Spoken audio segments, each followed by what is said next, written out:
Llegó el último día de la semana y nosotros ya estamos listos para informarlos en el canal 30 de la televisión digital abierta. ¿Qué tal? ¿Cómo les va? Esperemos que estén muy bien. Tenemos mucha información para compartir con ustedes del plano provincial, nacional e internacional, y mucho tiene que ver con este enfrentamiento que tuvieron por un par de días, podríamos decir, el Ejecutivo Provincial y Nacional por el gravamen, el impuesto al vino del 10% que finalmente dio marcha atrás. En instantes todos los detalles. Arrancamos ahora como siempre con la presentación de los títulos más importantes. Bienvenidos. La apertura de paritarias estatales será otro de los temas que también vamos a hablar con ustedes, porque el gobierno provincial convocará a paritarias la semana que viene a estatales. En la negociación no solo se hablará del reconocimiento de los puntos de inflación que superen al porcentaje otorgado a principios de año, recordemos que fue un 17%, sino que el gobierno también buscará que se acuerde la pauta de incremento para 2018 a fin de que se pueda aplicar desde enero. El piso de aumento salarial de los estatales será de 5.2% y una novedad interesante es que se va a actualizar automáticamente cada 4 meses. No habrá impuesto al vino. El gobernador Alfredo Cornejo y su par sanjuanino Sergio Uñac ganaron una durísima batalla con el gobierno nacional al lograr que se eliminara la intención de gravar con un impuesto del 10% al vino y del 17% a los espumantes. Hemos sido escuchados. Acabo de tener una reunión con el presidente Mauricio Macri y me ha confirmado que el impuesto al vino y a los espumantes no va al Congreso, dijo Cornejo exultante al salir de la Casa Rosada después de mantener una reunión ayer con el presidente Mauricio Macri. La inflación aumentó en Mendoza un 1.1%. El dato surge de la medición del índice de precios al consumidor, el IPC, realizado mensualmente por la Dirección de Estadísticas e Investigaciones Económicas de Mendoza. Según el estudio, la mayor parte de ese aumento inflacionario se debe a las subas registradas en alimentos y bebidas, que tuvieron un incremento del 0,9% durante el mes pasado. Si bien no es el rubro que más subió, es el que mayor peso tiene en el bolsillo de los consumidores y por tanto el que más empujó el IPC hacia arriba. Marcha atrás con el impuesto al vino. Terminó capítulo final de esta novela que enfrentaba al gobernador de la provincia de Mendoza y al presidente Mauricio Macri por el gravamen, este impuesto del 10% al vino, ¿no?, a la bebida insignia en la provincia de Mendoza y también un 17% a los espumantes. Tuvieron varias reuniones el equipo técnico de Cornejo, encabezado por Kirchner sobre todo, y el mismo Cornejo, el mismo gobernador, con funcionarios del ámbito nacional. Entre ellos, por ejemplo, el ministro de Hacienda, Duhovne, que fue el que tuvo la iniciativa y quien moderó este proyecto de reforma tributaria en el ámbito nacional. Pero la última palabra la tuvo ayer en la tarde el presidente Mauricio Macri, después de la reunión que tuvo con todos los gobernadores de las provincias. Cornejo aprovechó ese momento, se quedó frente a frente con el presidente Mauricio Macri y volvió a hablar sobre este impuesto al vino. Después de esa reunión salió muy exultante de la Casa Rosada y esto es lo que decía el gobernador mendocino. En el plano de las cuentas nacionales, hay pocos, las cuentas nacionales de exportaciones, hay pocos sectores en la Argentina que puedan demostrar cómo han crecido en materia de exportaciones, como es el vino. El vino le da a la economía argentina no solo una marca que la identifica culturalmente y en el mundo, somos un productor de vino muy importante en el mundo, sino además que es de los sectores económicos el que ha podido exportar, que se ha transformado en competitivo después de muchísimos años de sufrir una reconversión económica. Y no es solo la soja, es decir, nuestro gran producto de exportación. Este es un producto que exporta, que le va a agregar a las cuentas nacionales un superávit comercial. Y bueno, eso nos parece que es un argumento muy fuerte como para gravarlo con impuestos.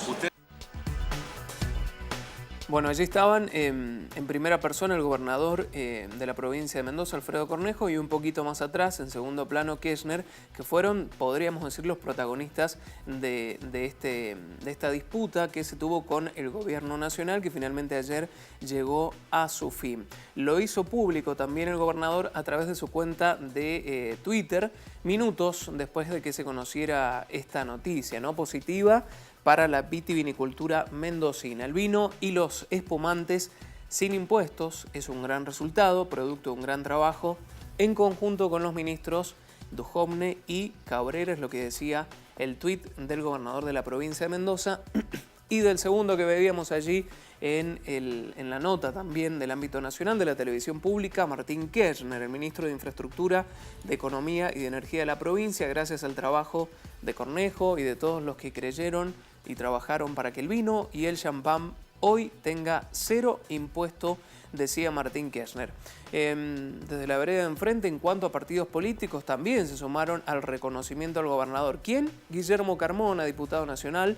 Corresponde pedirle que informe a los mendocinos si ha asumido compromisos a cambio de la alícuota 0.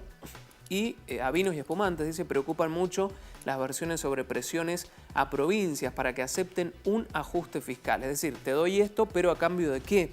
Es lo que se pregunta Carmona, es lo que se pregunta Bermejo también después de felicitar al gobierno con respecto a los impuestos internos al vino y espumantes, pero aún más la defensa de nuestra economía regional que hicimos todos los mendocinos, decía Bermejo, y allí se pregunta esto, ¿no?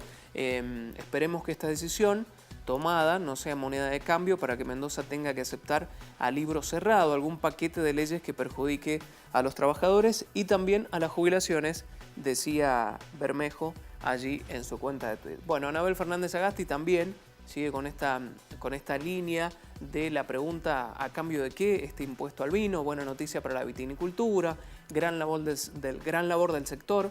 Estemos atentos de que no sea a costa de los derechos de los trabajadores. Y vamos a seguir también viendo otros tweets que tienen que ver con usuarios comunes de la red social. Decía Tufillo a teatro. Nunca existió la intención de poner impuesto. ¿Será que es para quedar bien o ir por la reelección? Bueno, esto proponían algunos usuarios ayer en las cuentas de Twitter, ¿no? Es decir, ¿es verdad esto que pasó, esta disputa, el sí, el no al impuesto al vino, o fue un circo? ¿O fue un teatro para ganar en pos de algunas cuestiones políticas? Bueno, eso decían algunos, otros como Fernando decía esperemos no lo haya negociado a cambio de votos para la reforma laboral. Gobernador, se dirigía allí al gobernador. Otro usuario decía gran defensa de la vitivinicultura. Ahora vamos por más. Hay otros productos que necesitan apoyo para salir adelante. Es la lectura que hacían más o menos, ¿no? A gran escala los usuarios de las redes sociales ayer después de que se conoce esta noticia de que el impuesto al vino no iba a existir.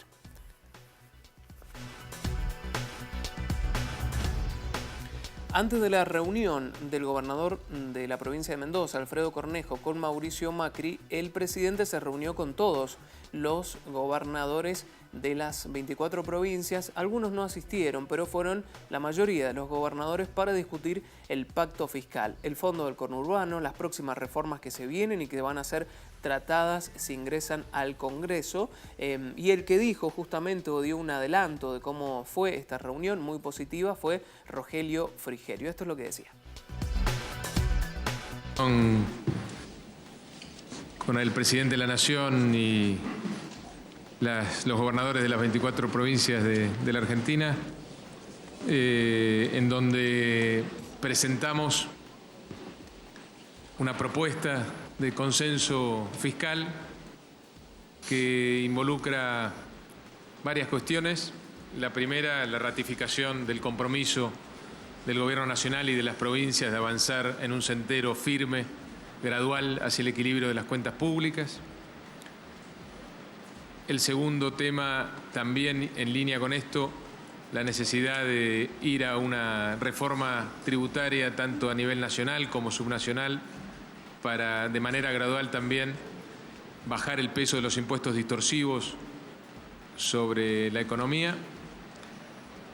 Y en tercer lugar, presentamos una solución a un problema que ya lleva demasiados años, que es el tema del fondo del conurbano bonaerense. Lo que pretendemos aquí es que todas las cuestiones fiscales que hoy están arriba de la mesa y que no se han resuelto por muchísimos años en la Argentina tengan una resolución y así poder empezar frescos una nueva etapa que nos lleve a una Argentina con equilibrio fiscal, eliminando los impuestos distorsivos.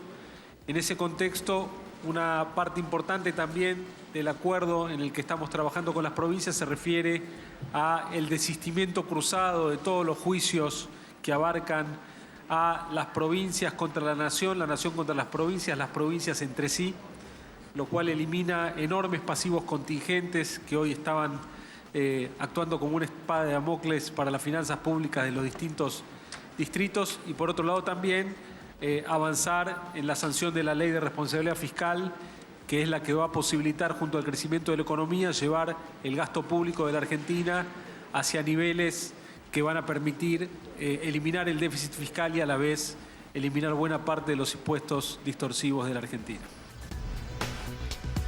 Volvemos al plano local, al plano provincial de la información y vamos a cambiar de tema. Ahora hablamos de la reapertura de paritarias de estatales, porque con los números de la inflación de octubre en mano aumentó 1.1% la inflación.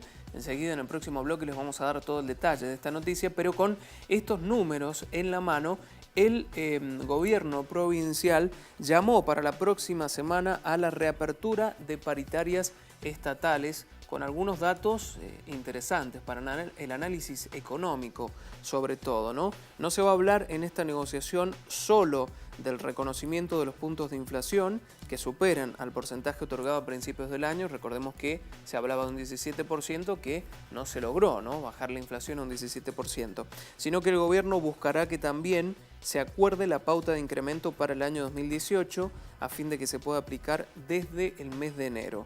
Voceros oficiales confirmaron que en el Ejecutivo se evalúa favorablemente la cláusula de los acuerdos paritarios que alcanzó este año los gobiernos nacionales con UPCN y bonaerense con los estatales provinciales. Ambos incorporaron cláusulas gatillos cuatrimestrales que actualizaron el salario por inflación en forma automática. Por lo tanto, el presupuesto que presentó el ministro de Hacienda, Lisandro Nigri, en la legislatura prevé una pauta inflacionaria igual a la de la Nación de 15.7% para el año entrante. De este número de inflación se habla para el año que viene, 15.7%. Si este porcentaje se aprueba sin modificaciones en la legislatura y si el criterio oficial de actualización salarial 2018 se convalida en paritarias, el piso de aumento salarial de los estatales será de 5.2% por cuatrimestre el año entrante. 5.2% cada 4 meses el año que viene, el año 2018, ¿no? Cuando la inflación supere ese porcentaje, la diferencia se va a sumar automáticamente, dijo el Ejecutivo Provincial, y si permanece por debajo, los sueldos subirán un 5.2%, lo que va a permitir recuperar algo, por lo menos, de poder adquisitivo. 5.2% por cuatrimestre el año entrante de aumento paritario. Momento de hacer un corte en el canal 30 de la televisión digital abierta, en el canal 22 de Supercanal Digital HD, también estamos allí desde el mes de septiembre. Estamos en vivo en las redes sociales, en Facebook, en señalu.tv también, y estamos en Twitter, en SenalUTV. Allí también nos pueden seguir, comentar y bueno, ser parte de todas las producciones periodísticas que hace nuestro canal. Corte, ya venimos.